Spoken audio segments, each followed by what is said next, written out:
Do you feel like with this final 4-game stretch that there's an extra level of importance to try to win every game just for the fact of you'd like to have that home play-in game versus having to go on the road? I mean, it's I think there's a lot of teams right now that are in a similar position with different outcomes, where that motivation exists for everyone on some level in some way. So yeah, you want to play well. If you can gain a home court, that's certainly significant, and that being at home provides you all the things that the home game does: the energy of the crowd, the familiarity, lack of travel.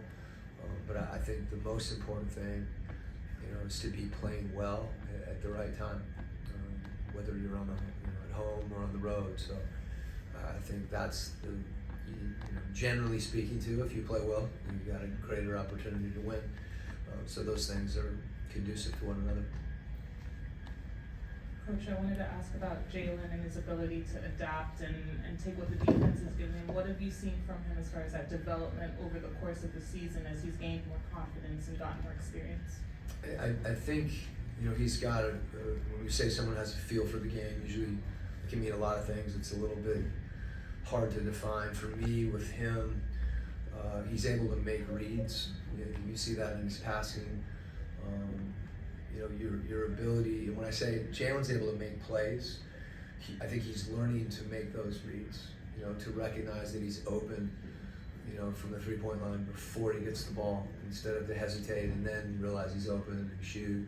So there's a lot of physical habits that come with that, that I think make you better at those reads. When he goes into the lane, playing off 2 feet. He's capable of playing off one and hanging in the air and finding somebody, but that's a lower percentage play. And he does that, and sometimes you applaud because he'll make a great play. But I think for him, that ability, the feel that he has, and his skill level, just becomes even more impactful as his reads improve.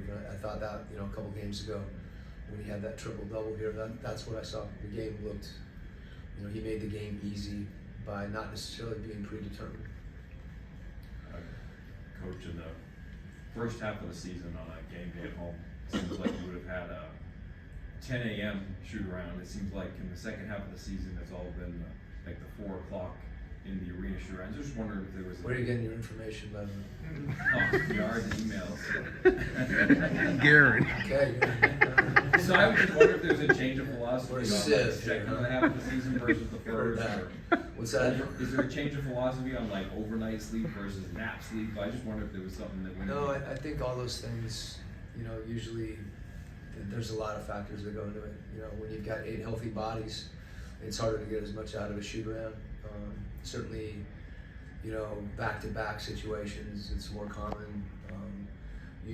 I think those things do evolve in one way, shape, or form.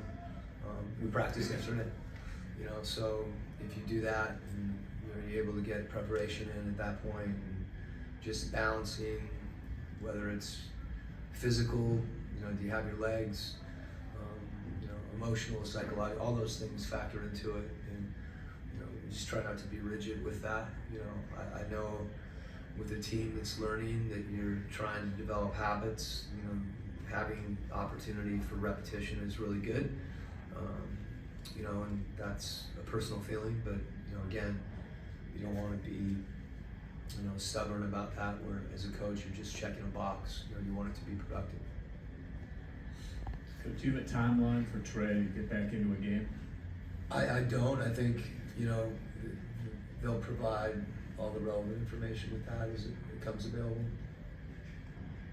Right, Sonny? That's right. In an email. You can tell Trey if we're going to shoot around tomorrow.